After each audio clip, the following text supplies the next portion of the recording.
All right, welcome everybody to the next episode of the Digital Marketing Agency Builders podcast. I'm your host, Tyler Narducci, and today I have with me Joe Ardeeser. Joe is a former digital agency owner of 12 years and has the battle scars to prove it. He's worked with notable brands such as Bluetooth, T-Mobile, and Scantron, and he's built his agency from just him to a team of 12.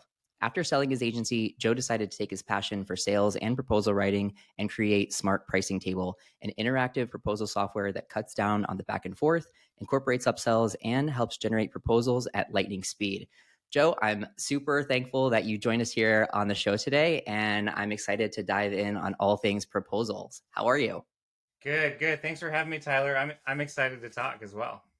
Let's do it. So, first, I guess let's talk about what your agency, what it was like growing an agency to that size. You went from Yeah, just you to 12 people. yeah. Well, I started just myself. I didn't want to have a normal corporate job, and long story. I won't get into the details, but I actually got some repetitive stress injury, like carpal tunnel stuff, that forced me to hire someone. And I remember picking up a desk one day at IKEA. And it hit me as I was leaving the store. The mission is continuing, but I'm gone. And I think at Yeah. that time I was hooked. Over the years, just continued to hire. I loved hiring key positions like a project manager, a salesperson. Those are really milestones in running an agency. And I learned how to be a good salesperson, and I learned. I like to say that my agency was kind of my master's in business. It was a fantastic experience. For sure. So many people get an MBA and they go to school thinking that like they're going to learn the ins and outs of business and entrepreneurship, and I feel like that's so hard to teach.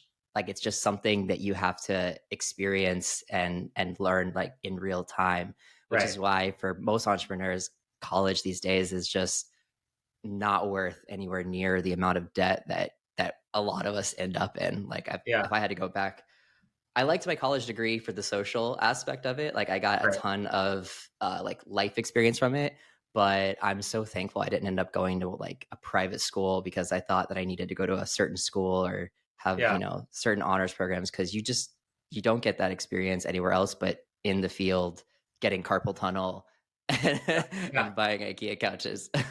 Yeah. Well, and it's failure builds intuition, right? I like the idea of eating concrete, right? It's in business where you fall on your face and you learn a really hard lesson, and that builds intuition. You can get some of that in formal education, but I think it really sticks. It gets under your skin when you experience those things first person. Yeah, yeah, and it makes you tougher, and Right. for the right entrepreneurial mind, it drives you forward. For someone that's not really meant to be an entrepreneur, when you start experiencing those failures, you're out. You're like, oh, I don't know how to do it. I'm doing it Right. wrong. This sucks. I'm going back to get a job. But that's kind of like the make and break between a real entrepreneur and someone who's just kind of testing it out, but it's not really right for them is, the failure is like, no, let me do it again and get it Right. right this time. Because now I learned a ton on why I failed. Let me fix that and then succeed the next time. It's Yeah. that Yeah. split. You So kind of sound like you're talking E-Myth, Tyler. You heard the E-Myth book? no, what's E-Myth? Well, he talks about it's a great book for agencies too. But he talks about a lot of entrepreneurs will they're working, let's say, for an electrician company, and their boss is a jerk, and they're like, he's making all this money. I'm gonna quit and start my own thing. And they get into it, and they realize that they have no time to do the electrical work that they liked, their trade. And Yeah. what they have to actually do, this is the transition from an individual contributor to an entrepreneur, is you have to fall in love with business building, right? Yeah. And he says in the book, like basically, like, look, so many people thought they needed to start a business when really they just need to find a nicer boss. um, That's you, so you, true. And you're yeah, so right that's especially true for digital marketing agencies because so many marketing agencies are born from digital marketers doing Right. ads themselves or doing social media marketing themselves, right? And when I Right. started my agency, that's what I was doing. I had, 5 clients, all me doing Right. everything, and I was completely burnt out, right? And then you learn that you need to bring in contractors, you need to bring in employees, you need to start bringing in people to do this work for you. And quickly, your role is no longer the doer. It Yeah. is the manager making sure the bills are paid, making sure the clients are happy, and overseeing the whole thing, which is completely different from actually doing that thing that you may have loved, which would be Facebook ads or social Right. media. Yep. Yeah. Yep. I'll have to check that book out. It sounds like I actually very much agree with it. Yeah. Joe, so after your agency, you launched a software called Smart Pricing Table. Can you tell us how Smart Pricing Table came to be and what experiences led you to create that software? Yeah, well, I was using, so at my agency, we were creating proposals all the time, of course. And I was using one of the big box providers. It was a good solution. It's one of the biggest leaders today still. Hmm. But my challenge with it was, most of the time, what would change with our projects was the price and the scope. And that was it. Everything else would stay the same.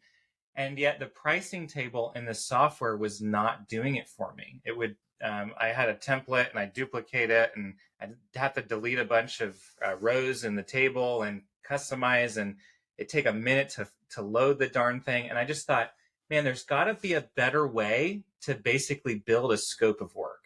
There's got to be a better Hmm. way. So we ended up creating our own in-house scope of work generator, and it worked so well. The idea was we would then, import that back into the proposal software we were using, but it worked so well, and it wasn't that much more effort to make it a full proposal system, that we ended up doing that. And I just had an amazing time. So many surprises that we stumbled onto, and really, I didn't realize it, but I was trailblazing basically a agency or a marketing agency specific proposal software, back in the day. We absolutely killed it. I was able to outsource most of my sales to a sales person that I hired instead of having to do it as a CEO. Hmm. And about 2 years ago, decided to take it to the market finally.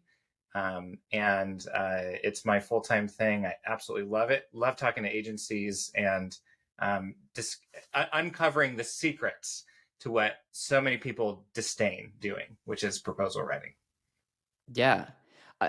Proposal writing has always been, I mean, I work with hundreds of agency owners, and it's always a sticking point because when you have good sales momentum and the client is engaged and everything, if you then break that sales momentum to then go and build this big proposal that could take hours and lots of time and effort, just that injecting that little bit of time that it took you to do that into the process can lose the deal. Right. So it can be really frustrating. So that's Yeah. where I think a lot of people look to software to kind of settle that. But that's just the time it takes to create a good Right. proposal. Is one of many challenges. But what do you think are some of the other big challenges, in the space of, I guess, proposal writing for agencies? Yeah, there's a handful that come to mind. One of them is we don't know what we're selling ourselves. I, I I love that saying. If there's a project manager told me this years ago. He said, if there's a mist in the pulpit, there's a fog in the congregation. And Hmm. the point is if you don't know what you're selling, your client has no freaking clue, right? Yeah. And for so many agencies, you know, you have to slow down to speed up. If you don't define what you're actually offering to your prospect, all sorts of different problems can come from that. Client misunderstandings are ripe, right? Because again, if you don't even know, how in the world will they know? And then a lot of times, I think a lot of your listeners can identify with this. Like you're kind of left in this spot where I have to arbitrarily say this work is done and kind of be a jerk. Yeah. Or I'm at their mercies and I'm going to make minimum wage, right? Or Yeah. less, because there's no laws on that, right? Your agency can make less than minimum wage. Yeah. So those are some big ones. Um, I'd also say, we're not charging enough, uh, giving away too much value. But I think a lot of that can also come from not thinking critically about what we're actually selling. And I'm love to get into some specifics today. Yeah. But Let's do but it. if your scope gets inflated because you weren't clear and you don't have handles to grab onto, there goes your margins, right? And margins are often connected to morale. Margins suffer, CEO suffers, leader suffers, but then that also translates down to your team. And then the last one I'd say, I would hit on the time thing too. I think so many agencies, a lot of times with smaller agencies, the CEO is writing proposals still, right? Hmm. And they can just take so much time because we're often reinventing the wheel. We come to it and it's like hazy, like it's like writing content for your website. You're like, I'm going to push this off, Yeah. uh, and I think that can stifle the momentum, as you talked about. It can maybe your competitors going faster, and so they have an edge all of a sudden. And I also just think, like, as far as time goes, a lot of times for CEOs, it's like, I have a hard time getting 15 freaking minutes, right, Yeah. to deal with this employee issue, let Yeah. alone the 3 hours that this proposal should actually require. And so what do? We take shortcuts, and unfortunately, scope creep then just abounds. So those are some of the big pain points that I've seen.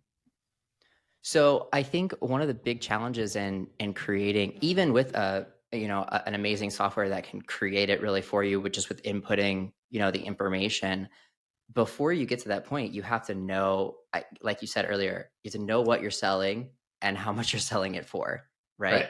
Right. So getting that, your offer and your pricing together, I think is a really critical element before you can move through the proposal process with ease. So do you have any advice for our listeners on getting that all together, whether it's,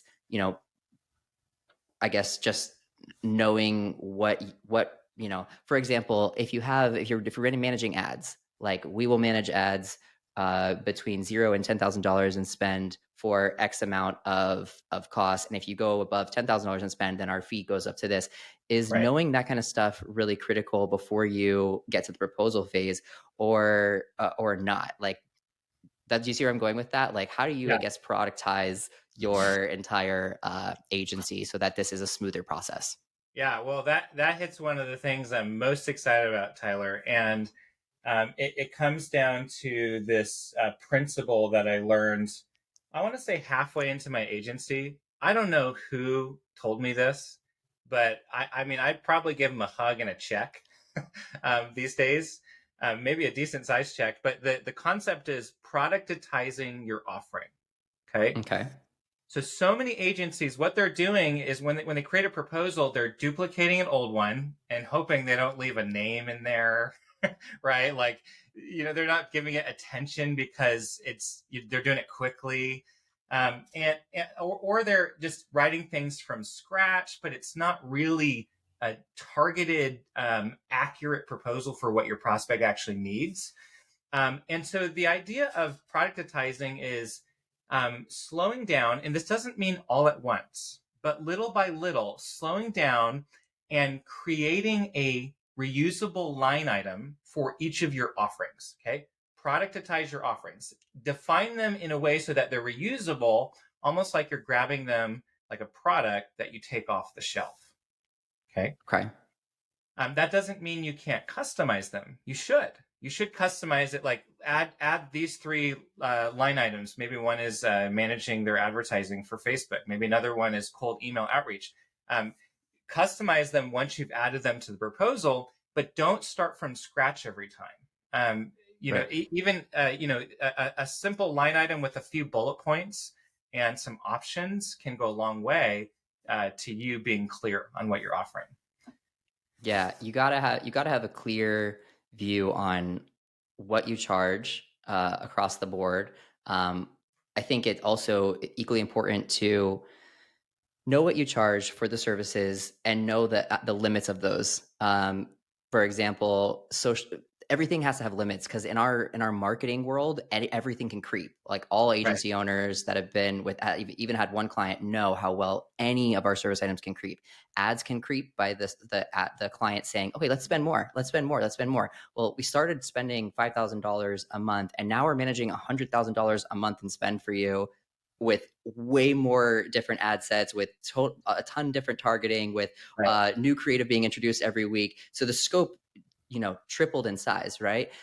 With social media marketing, it could be, we started with 2 channels. Now we just added threads. Now we have a whole new Twitter strategy. Now we have, right? Right. So even if you know your price for social media or for ads, you need to have the outer limits. This, how many Yep. posts per Yep. week? How many channels are you going to post on? How much ad Yep. spend are you going to cap it at before you are going to increase your prices? And if that stuff is not incorporated, then you don't truly know your product and you're not going to serve yourself well because the client will creep. The client will always creep. Like if Yeah. they can get away with it, why not? Right. Right. So it's important to have that. And I imagine that smart pricing table allows for that type of information to be included in the proposal process. Yeah. What you're talking about is handles, right? I need Okay. handles to grab onto. I Yeah. need to put a fence around my work, right? For this offering, what's included, what's excluded, and then are there any limitations or upsell opportunities? And of course, all that is very easy to do in Smart Pricing Table. One of the things that this reminds me of, Tyler, is I genuinely loved running my agency, 12-year run. And I would talk to, we were really big about not bad mouthing clients. It's a big temptation, right? But we're really, really big on that. And I would often talk to other agency owners, and I just got this sense that a lot of, well, not a lot, but some agency owners just hated it because of things like this, right? I'm getting paid garbage. And what I kind of realize is, like, it's not that you have bad clients, it's that you have a bad process. And a good process fixes the bad clients, or it repels them from coming in the future, right? If you're not clear and your client ends up paying you a very low wage, is that really their fault? Right. Right? No, right? When I sold my agency, I had about 5 hours of required work per month, or sorry, per week, and most of that was financial related. I just didn't want to delegate it, and I loved it till the very end. We were one of the highest rated agencies on Clutch, still very high up there.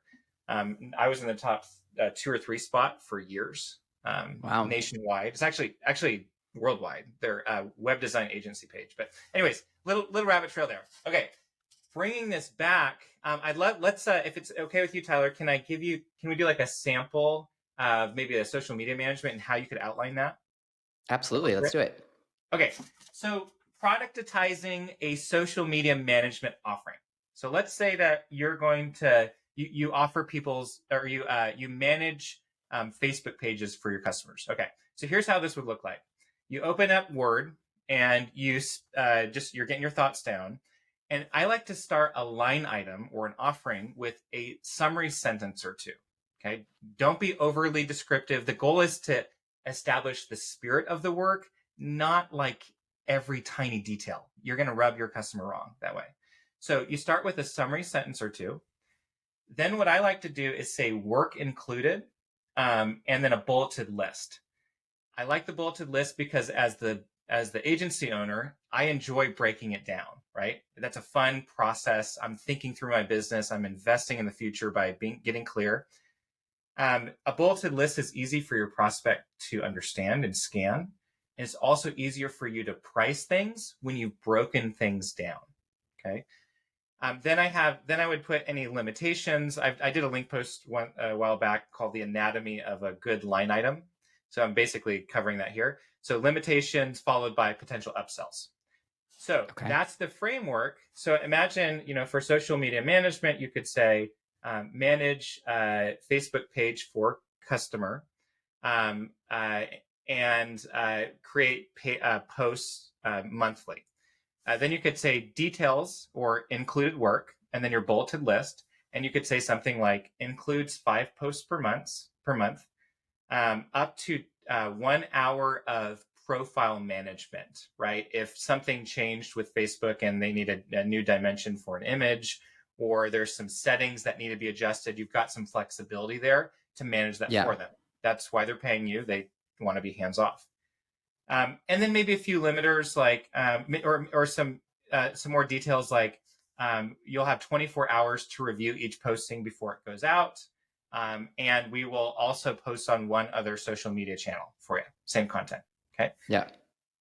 Limitations, you could say maybe there's a maximum of 2 hours for each post creation plus revisions. I can't tell you how much a little limitation like that has saved my butt. because I have something to grab onto.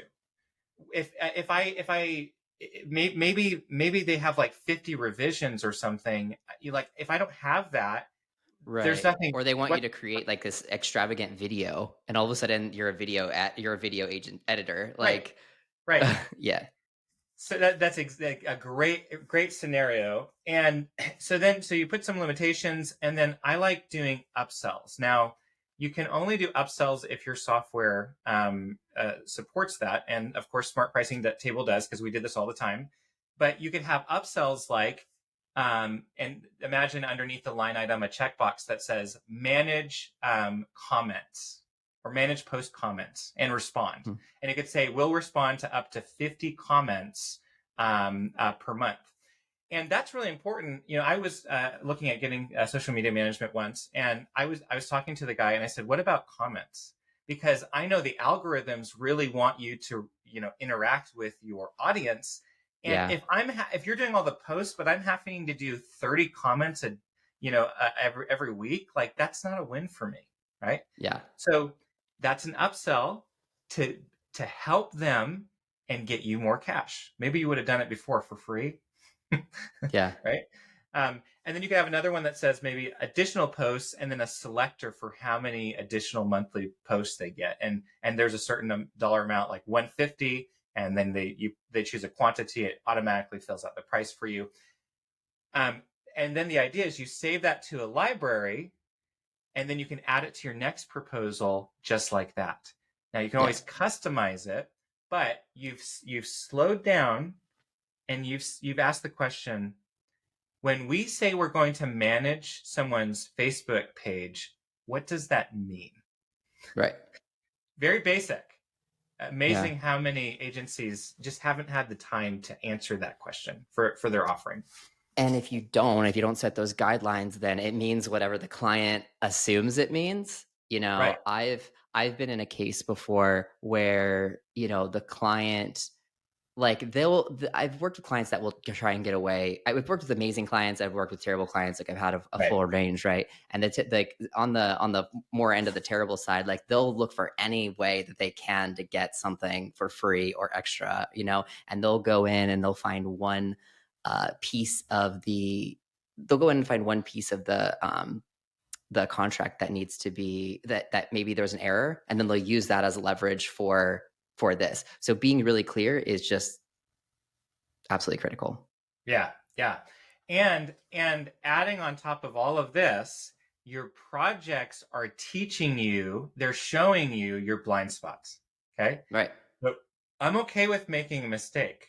We did that at our agency all the time. I tell my team, it's okay to fail, right? But if we fail a second time, that's totally on us.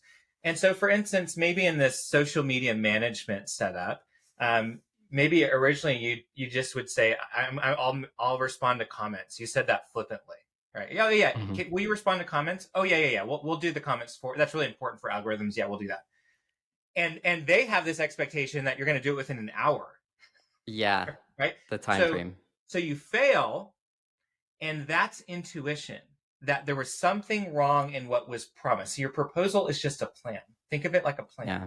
Something was wrong in the plan. So go back to your line item that's stored in a reusable library, hopefully, and manage or respond to comments, and say, and even put in there, we'll respond within 1 to 2 hours, but we'll try to respond as quick as we can. May not exceed 50 per month. Additional is billed at 50 an hour with Yeah. quarter increments, right? All of a sudden, that's not a bad customer anymore. You were just better and more clear. And that's a great customer because you can now bill hourly and they still like you. Right? Yeah, So I've important. said this. I said this on so many episodes. This theme, goes through. If you don't set the correct expectations from the beginning, it doesn't like it doesn't really matter if you get amazing results or not, because they were expecting something else, or they if you didn't set the expectation, they created their own expectation. And if they don't know what's good and what is bad, then you can easily fall into bad. And the worst thing that happens is when an agency is performing very well, overperforming, exceeding all KPIs, right? But Yeah. the client has no idea what those KPIs should have been. Yeah. So let's say the KPI was $15 per lead. They're getting $10 per lead, and the agency is ecstatic, but the client is Yeah. pissed off because they thought it should have been $5 a lead because Yeah. someone told them a few years Right. ago that they got $5 leads, right? And so if you don't set those clear guidelines and expectations of what is to be expected on outcomes, then it doesn't matter what you do. They're going to be upset because they have, in many cases, they'll have a different, outlook. So Yeah. setting the That's clear great. expectations and guidelines on your work product, like you're talking about, and the services, but also in the outcomes and Right. what we're actually reaching for is just absolutely critical, because you don't want to be in a place where you're doing really great and they don't Right. think so, and having Yep. to explain that you are, because then at that point now you're in a place of defense, and it's not a good place to be. So you could, like you said, you can create that perfect client from the beginning by just laying clear expectations of what your work product is going to be and what the results should be at the end of the day. Yeah. And I'm sure you've heard of this, Tyler, but in many ways, your worst client is actually your best, right? Because that, I remember, looking at our sales contract and our proposals, and I would say to my team, like, or like new team members, when you look at our proposals, almost every piece of this is littered with a backstory of something that went horrible.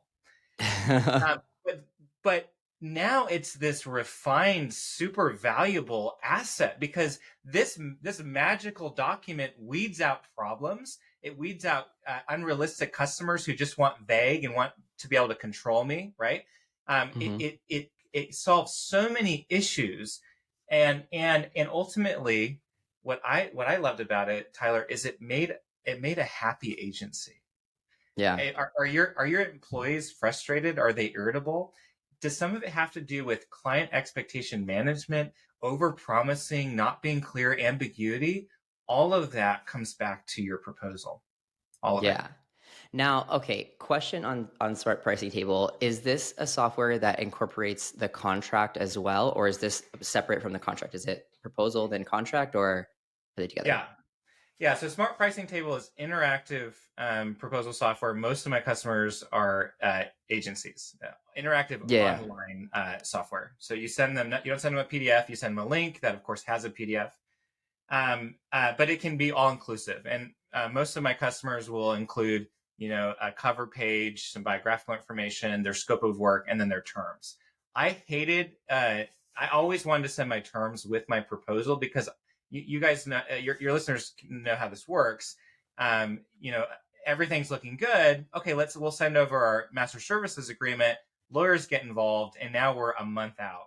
And a month out means that, actually the prospect's friend has an agency, and we just lost the deal, right? hmm So I like to send that out, make expectations clear from the very beginning. That's a really good point, and it leads me to this question, which I'm really curious to find out how you approach this as being an expert in the proposal category. One thing that agency owners from the as long as I've been working in this industry have struggled with is clients that are like, this sounds great, I love it, I'm all in, the pricing is fine, please just get me over the proposal and I'll share this with my team, and then we'll move forward, right? Right. So I've always told people, you have to have that next call planned first off. At that Right. point, you need to have the next call plan. Okay, great. I'll get you the details over tonight, which would be either the proposal and contract or just the contract, whatever you're sending over. And then you need to have that next date plan so that it's on the books, it's in their calendar, it's in your calendar, and you have an action day to move forward. Don't ever pass the ball over to their court and let them decide to get back to you, because Right. they're easily going to let that ride for as long as they take. Yep. And then what has always frustrated me about proposals in the digital marketing space is clients, they use them like they just, okay, let me get a proposal from them and them and them and them Right. and them. They're like there's like these cool items that they get, and then they get to sit on their desk and compare them and think about them. And for the average agency, they're sending their proposal over and then nothing's happening, and then Right. there's the move, the movement grinds to a halt. So, you know, in many cases, I think it's critical to have, an action item built into this process and a next date built into this process. Otherwise, they're just going to sit on it forever. So, how do you suggest that agencies, do this so that the proposal doesn't just collect dust Yeah. at the end of the day? Yeah. Well, this was another secret that we discovered, and just a game changer for our close rate. So what we did, I actually, you probably heard of him, maybe some of your listeners, credit goes to Jason Swank for this.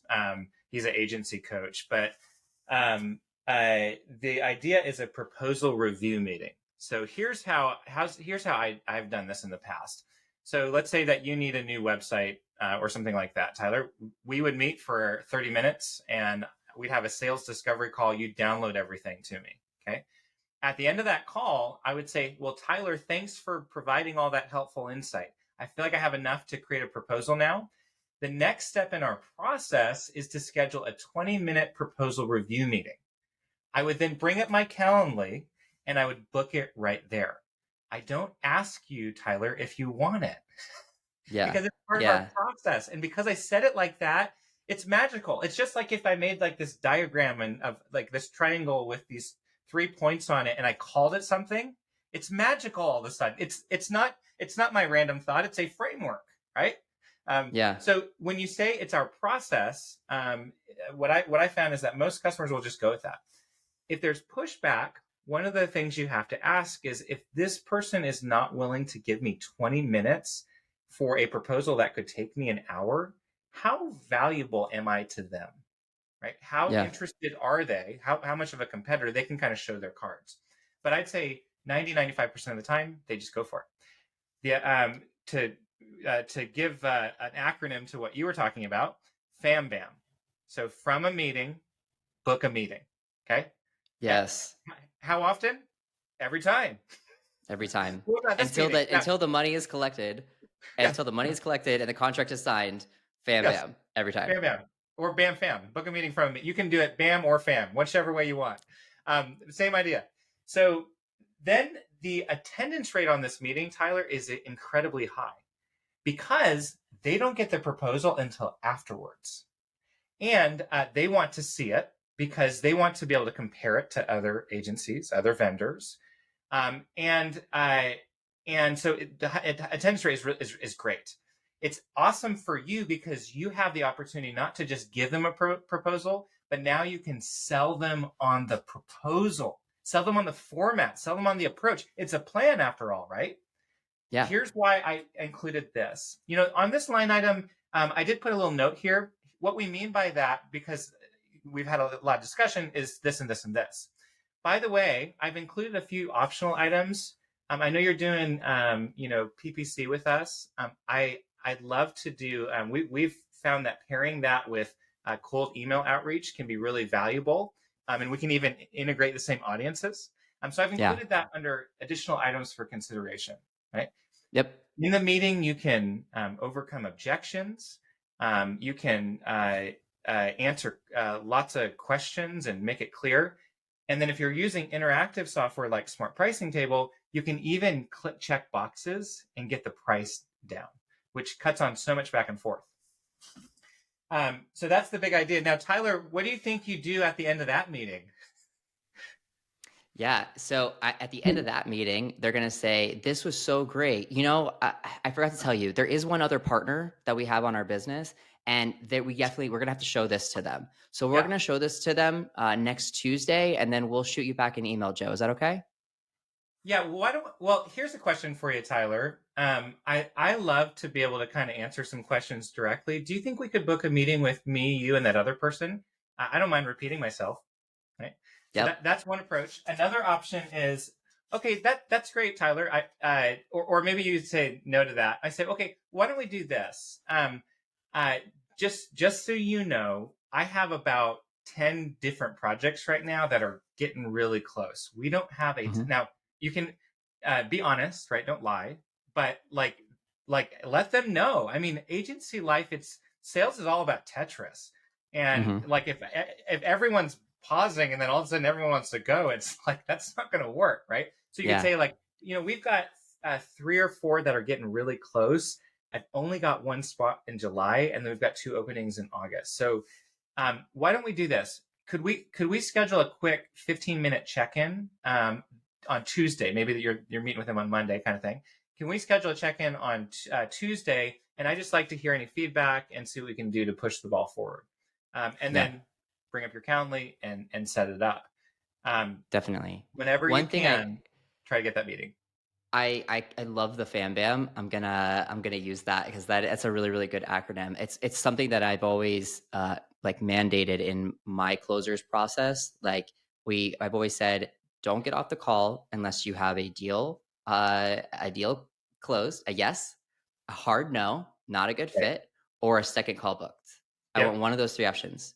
Yep. Another call booked, a hard no, or a yes and money. No Right. other form, because when you listen to sales calls, you'll oftentimes hear certain sales guys and sales girls, they, okay, this is great, yeah, and then the client's like, let me bring this to someone else, let me do this other thing, and then I'll get back to you. Okay, great, thanks, bye. You never want to leave the call with them getting back to you. It's Right. you have to control the process. And what I find, another little area that a lot of people slip in or slip up at, is they'll send their Calendly link to the client to book in. No. And I noticed how you said that you'd open your Calendly and put it in right there. Yep. Verbally ask them, does next Tuesday at 4 p.m. work? Yeah, that Yes. works. Is that other partner that wasn't on the call today that you surprised me with, that you didn't say was an important person? Is he available at that time too? Because I would love to have him on that call so that I could answer his questions directly too. Yep. Yes, he is. Okay, great. Now then, you literally fill out your own booking form with Yep. their information, so that Yep. it sends the calendar event to their calendar and your calendar, and the call is confirmed. Fam bam done before you're off that call, and you have that next step. Because without that next step, your chances of losing the deal jump dramatically, Yep. and they can easily become a ghost. Now, that's not guaranteeing that they're going to show up to this next call, but it definitely, having it in the calendar and having it, like you said, as a part of your process, is really important to moving the deal forward. So I totally agree. The biggest problem, I think the biggest number one thing people miss when they deal with the proposals world, is they send a proposal and that's it. Right. And the it will collapse 9 times out of 10 if you do that, because there are people I call proposal collectors out there, and they just collect them all day, Yeah. and maybe they don't even take action on any of them. But Yeah. you don't Yeah. want to spend your hard earned time and doing that just to sit on someone's desk and collect dust. Yeah, and so many times we get frustrated and we think clients are so hard to deal with. And it's like, have you looked in the mirror, right? Like you don't have a process. I one of the Mhm. best marketing advice I ever got was tell the customer what to do next. They don't freaking know. This is not their world. They don't do a PPC campaign every 2 weeks. They don't do a website every month, right? You do. Right. They don't understand. Make it really clear on what the next step is and how things operate. And you'll stand above the crowd. So many Yeah. so many folks are vague. Proposals are wonky. They're not clear. And so doing a good job is a real distinction. Definitely. So, this is a more, I guess, broad question, but why do you think companies should invest more time and money into the proposal process? Do you think it's that big of a leverage point in growing the business? Yeah, I think it's huge. I mean, so much that we literally created an in-house solution to make proposal writing easier. Now, the great thing is I took that solution to the market. Again, most of my customers, Tyler, are agencies. This is my world, Mhm. my niche. I'm committed. But as far as like why agencies should invest, there's a handful. The first one I'll go over is shorter sales cycles, right? If you've already defined your catalog, and again, you don't have to do it all at once, but every proposal you write, create a new line item if it doesn't exist, then save it to the library. Okay. Then you've got 5 reusable line items. Okay. Then your next proposal, do 2 more because there's some absence there. And then eventually you get to 20, 30, and all of a sudden you realize, oh my goodness, we just create a proposal based on this template and it's tweaking. We were able to generate, really expensive website proposals in generally about 30 to 40 minutes. Wow. But it comes together. Your sales cycle goes better if you're not having to create every time. Instead of writing line items, you should think of grabbing puzzle pieces or Legos and just assembling. Now I can tweak, but that tweaking is going to take a fraction of the time as creating from scratch. I would say another thing is maintaining profitability. Like, don't underestimate how much money you have going out the door because of your being vague, because you don't have a good system. When you've Yeah. got those handles to grab onto, when you've got the ability to go hourly because of a clear expectation, that can. I mean, you know this, Tyler. Sometimes it's the simplest tweak in business that can make the most profound effect. The 1090, the 80/20, whatever, right?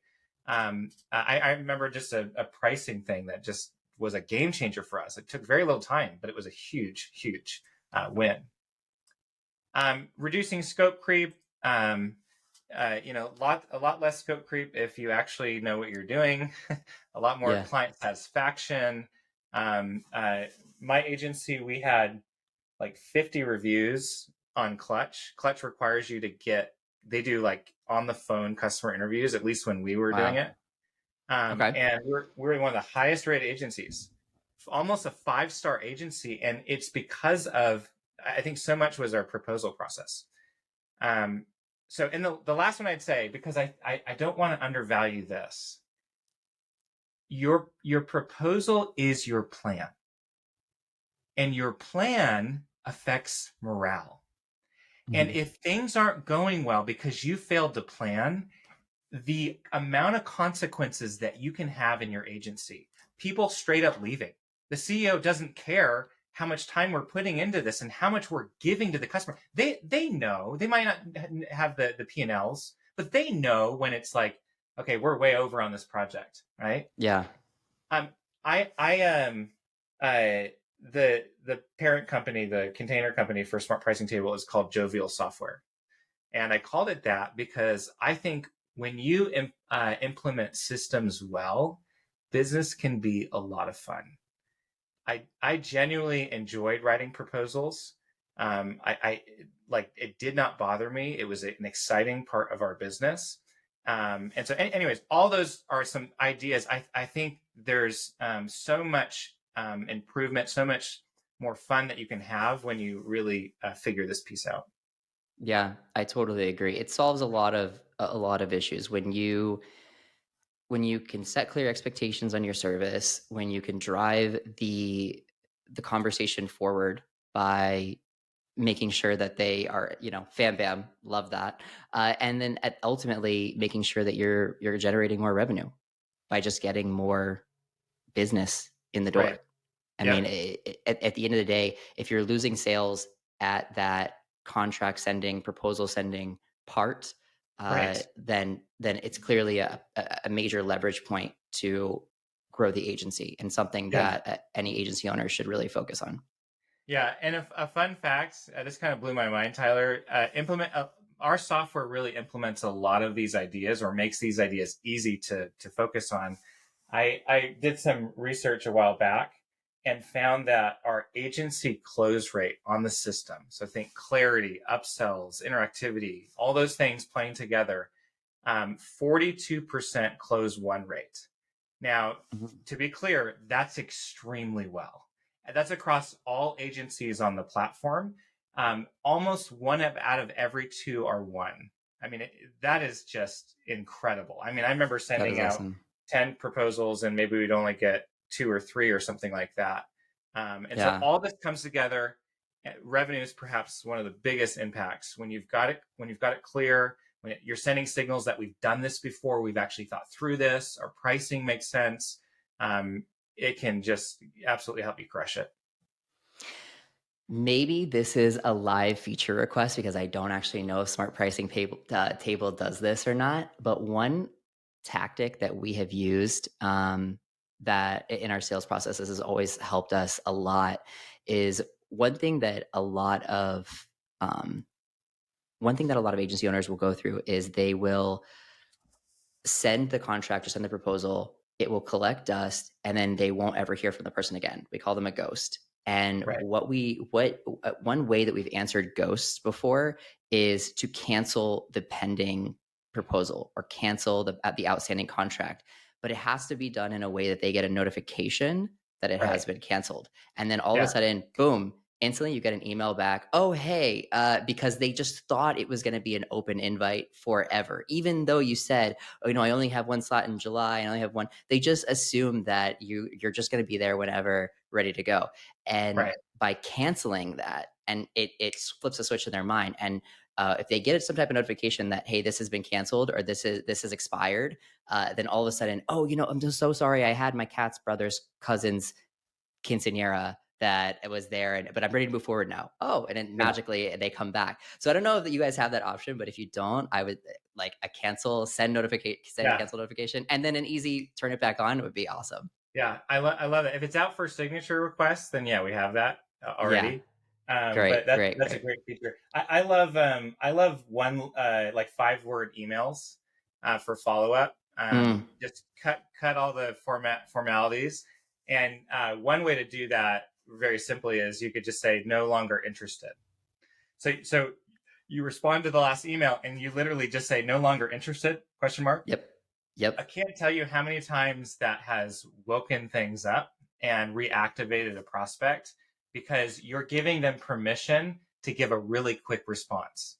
To forget about the formalities as well, to give you a really quick response. And when you say it negatively, there's a psychological thing that goes on. There's a FOMO, like, oh wait, no, I'm busy, right? Okay, well, Yeah, what do you think is realistic for timeline? Okay, great. And all of a sudden you're talking again. yep. And maybe next time they ghost you, it's a little more obvious. Like, you were getting my emails, weren't you? Yeah, I love that. The one we've used, that's great. The one we've used is even shorter. Literally just their name and a question mark. Yeah. Joe? Question mark. Yeah. And you'd be shocked to see how many people respond. Oh, hey, sorry, my cat's brother's quinceanera. Like every time, it's just Yeah. some random excuse, and then you're like you said, you're back on and you're talking with them. Right. Joe, this has been a super great conversation. I do have one last question for you that I ask all my podcast guests at the end of the episode. And that question is, what is your number one piece of advice for a brand new agency owner that is just starting out? Yeah. I would say, I love, actually once heard this, I heard this quote recently. Everybody has goals. Everyone does. Winners have goals. Losers have goals. Systems are what help you achieve those goals. Right. And I think proposals, fulfillment, marketing, finance. These are all systems that need attention. Um, uh, Proposals is one of those systems, and so you want to invest in it so that it will help you achieve your goals. It's not rocket science. It's just consistency and continuing to build. That'd be my number one piece of advice. Consistency, continuing to build, and nailing your processes and systems. It's more important than you'd realize, especially when you're just starting out and you're like, juggling all the balls yourself and you're just trying to figure it out. Documenting your processes as you start figuring them out is critical. And then Yep. just repeating. And something like Smart Pricing Table is going to enable you to make that process replicable and not like just duplicating a PDF and hoping and swapping out some words. So I think that could definitely be a huge benefit. Joe, again, thank you so much for being on the show. I think this conversation was super valuable. Yeah. Yeah. And actually, Tyler, one more thing I'll add to that. I have a free guide called the Profitable Proposal Blueprint. It's kind Love of it. high level, covers some of these things. I'd also extend to your audience. I love talking to agencies about proposals. I have a free demo that you can sign up and you can talk directly with me. If these concepts are interesting, I'd be happy to continue the conversation, show you how Smart Pricing Table could help with some of those. Love having a good conversation. So, Love but it. super thankful for being on the show. Thank you, Tyler.